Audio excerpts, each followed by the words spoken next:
আমি জানতাম এমন কিছু হবে। শিক্ষা হয়েছে তোর? জামাই তো ডিভোর্স দিয়েই দিল, এখন তোমরা মানুষের সামনে মুখ দেখাবে কি করে? এই তুই চুপ করতো, তুই আমার মেয়ের মনটা এইভাবে ভেঙে দিস না।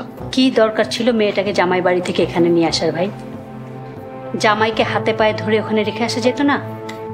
জোর করেই যদি মেয়েটাকে সেখানে রেখে আসতেন তাহলে তো এমন দিন দেখতে হতো না। আমরা মেয়েকে রেখে আসলে ওর উপর আরো 10 গুণ অত্যাচার হতো, এটা আমরা মেনে নিতে পারতাম না। ডিভোর্সি মেয়ে বাপের বাড়িতে পড়ে থাকবে সেটা খুব ভালো লাগবে, তাই না?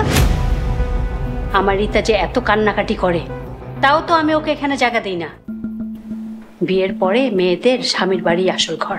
যে স্বামী স্ত্রীর গায়ে হাত তোলে সেই স্বামীর কাছে থেকে কি লাভ? কি লাভ? এই যে তুই সংসার ফেরে চলে এসেছিস, এই জন্যই তো ডিভোর্স লেটার হাতে নিয়ে বসে আছিস।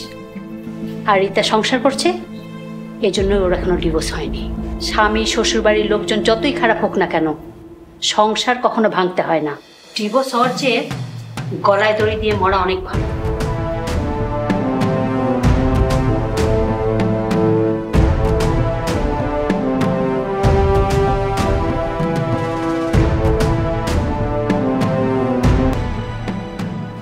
আরে মাথা ঘুরাইব তো, এইবার থাম।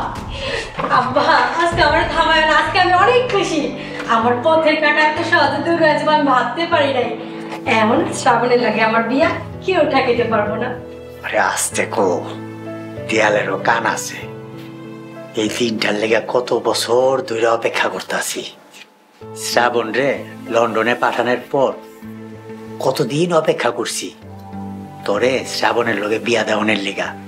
মোমেনারেও রাজি করায় ফেলাইছি, কিন্তু ওই মাইয়া শ্রুতি আমার সব আশা ভরসায় পানি ফেলায় দিছে। হ আব্বা, যেদিন থেকে শ্রাবণের জীবন ওই বউ হয়ে আইছে ওই দিন থেকে আমি শপথ করছি অরে শ্রাবণের জীবন থেকে সরামু তো সরামু। এই জন্য ফুপু, মিনা আর আলো আপারে ফোন দিয়া ওর নামে এরকম এরকম কথা কইতাম, হেরা সবাই ওরে ঘৃণার চোখে দেখতো।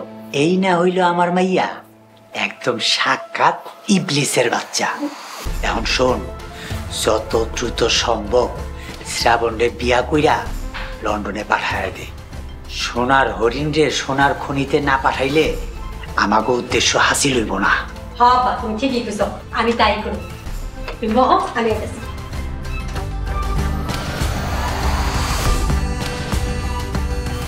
বিয়ে? কি বলছো মা? আমি ঠিকই বলছি, তুই আবার বিয়ে কর। শ্রাবণও তো বিয়ে করেছে। ওর কথা বাদ দাও মা, একটা ব্যক্তিত্বহীন ছেলে অন্যের কথায় উদ্বোস করে। আমার পক্ষে আর নতুন করে জীবন শুরু করা সম্ভব না মা। সারা জীবন কি একাই থাকবি? একটা মেয়ে একা থাকতে পারে? প্রত্যেকটা মেয়েরই একটা অবলম্বন দরকার হয়, নাহলে শেষ বয়সে তোকে দেখবে কি? মা, তুমিও দেখছি আগের ধ্যান ধারণা নিয়ে আছো। শুধু নারী নয়, একজন পুরুষ মানুষেরও অবলম্বন দরকার হয়। তবে সঙ্গী যদি ভালো না হয়, সে অবলম্বন শেষকালে ভুলের বোঝা হিসেবে বহন করতে হয়। কিন্তু তোর পুরো জীবনটাই তো পড়ে আছে, এভাবে একা থাকা সম্ভব না। আমি আবারও তোকে বিয়ে দিব, তুই আর অমত করিস না মা। ন্যাড়া বেলতলা একবারই যায় মা, একই ভুল আমি দ্বিতীয়বার করতে চাই না। একবার বিয়ে করে যে শাস্তি আমি পেয়েছি, আমার সারা জীবনের জন্য শিক্ষা হয়ে গেছে। কিন্তু আর কোনো কিন্তু না মা, আমি আবারও জবে জয়েন করব, নিজেকে প্রতিষ্ঠিত করব, যেন আর কোনোদিন কারোর উপর নির্ভর করতে না হয়।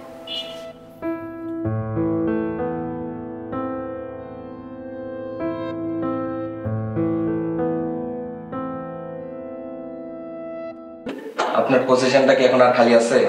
সংস্থান পূর্ণতে বেশি সময় লাগে না সুইটি? দেখুন না স্যার, আমার জন্য একটা ব্যবস্থা করা যায় কিনা। এই মুহূর্তে আমাদের অফিসে কোনো ভ্যাকেন্সি খালি নেই। আপনি বিয়ে করে হঠাৎ করে চলে গেলেন, কোম্পানি অনেক লস হয়েছে, এরপর আবার নতুন একজন জয়েন করেছেন। কি করব স্যার, আমার শ্বশুরবাড়ি থেকে চাকরিটা করতে বারণ করেছিল। এই জবটা নিয়ে আমার ফ্যামিলি লাইফে অনেক সমস্যা হচ্ছিল, তাই জবটা ছাড়তে বাধ্য হয়েছিলাম। দেখুন, এডুকেশন এবং ক্যারিয়ার নিয়ে কখনো কারোর জন্য স্যাক্রিফাইস করতে হয় না, পরে পস্তাতে হয়। আপনি সংসার টিকে নেই, আজকে এই জবটা থাকলে আপনি কতটা সাপোর্ট হতো জানেন? এই জন্য প্রত্যেকটা মেয়েকে স্বাবলম্বী হওয়া উচিত। পায়ের নিচের মাটি শক্ত থাকলে কোথাও আটকাতে হয় না। সত্যি বলেছেন স্যার, জবটা ছেড়ে আমি অনেক বড় ভুল করেছি, তবে আমি আবার চেষ্টা করব। যেভাবেই হোক আমাকে ঘুরে দাঁড়াতেই হবে, আমি ঘুরে দাঁড়াবই। Best of luck. যদিও বর্তমানে চাকরি বাজার মন্দা, আপনি চেষ্টা আপনি চালিয়ে যান, আশা করি আপনি সফল হবেন। Okay sir.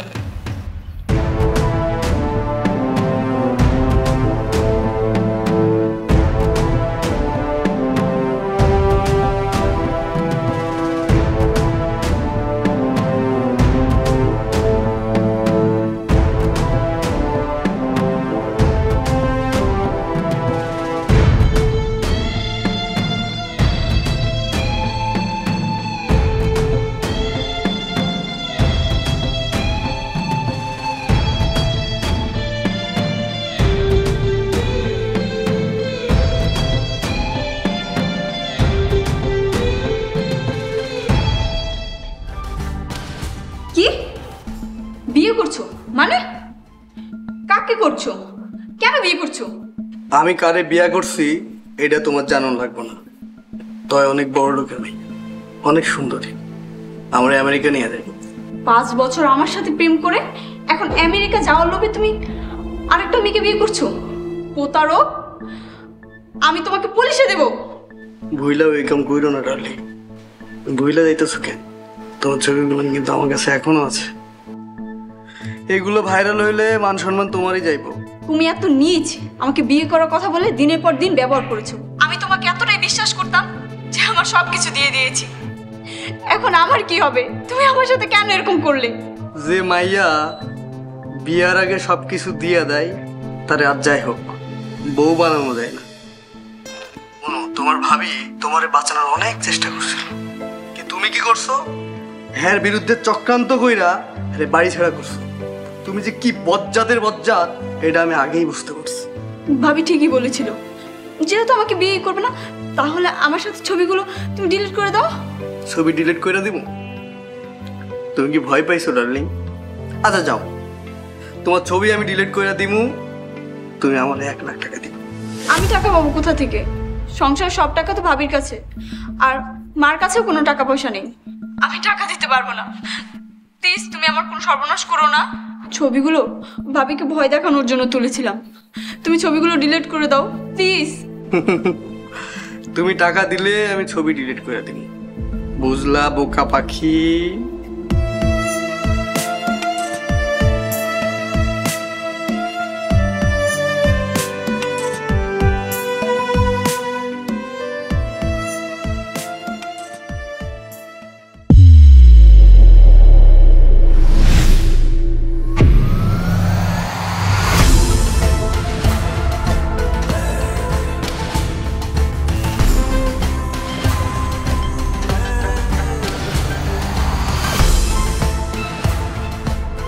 তুই এক্ষুনি এই বাড়ি থেকে বেরিয়ে যাবি। তোর এই মুখ আমি আর কোনোদিনও দেখতে চাই না। ভাবি আমায় দয়া করো, আমি বাড়ি ছেড়ে কোথায় যাব? ওটা তোর ব্যাপার, ওটা তো আমার ব্যাপার না। তুই এই বাড়ি থেকে বেরিয়ে যাবি। তোর প্রেমিক আমার মোবাইলে কি সব ছবি দিছে, সি সি সি সি সি। তোর মতো নষ্ট মাইয়া আমার বাড়িতে রেখে কি মান সম্মান নষ্ট করুম নাকি? ভাবি কারোর কিছু বলো না, দয়া করো। আমি একটা ভুল করে ফেলেছি।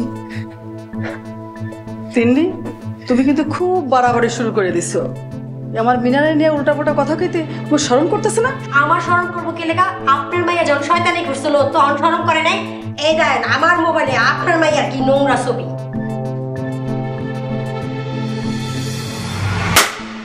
এই এটা কি করলি তুই? তুই কি পরিবারের মান সম্মানের কথা একটিবার ভাবলি না? হ্যাঁ, এখন আমি মানুষের সামনে মুখ দেখাবো কেমনে? মা আমি একটা ভুল করে ফেলছি, আমাকে মাফ করে দাও না। শ্রুতি ভাবিকে বাড়ি থেকে বের করে দেওয়ার জন্য শাওনের সাথে মিথ্যে ছবি তুলি, আর সেই ছবি শাওন ভাবিকে দেখিয়ে ভয় দেখাতো। শোন, শাওন তোকে ফাঁসায় দিছে। তুই অন্যের মায়ের ক্ষতি করতে যাইয়া তুই নিজেই ফাঁসা গেছিস। এখন এই শ্রাবণ যদি বাড়িতে এসা শোনে যে স্মৃতির কোনো দোষ ছিল না সেদিন, তাহলে তোর কি হইব?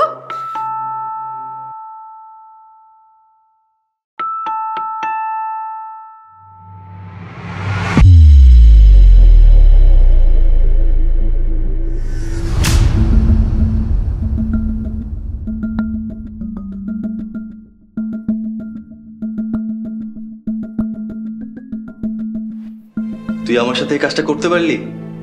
আমার সাজানো সংসারটা তুই ভেঙে দিলি।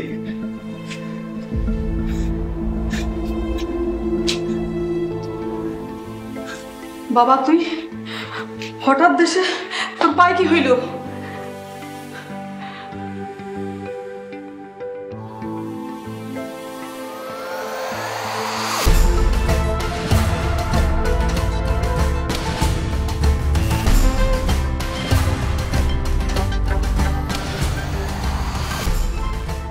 এমন ল্যাংরা হইয়া ফিরে আইছে কেন? এই পঙ্গু দিয়ে আমি কি করুম? কিছুই তো বুঝতে পারতাছি না।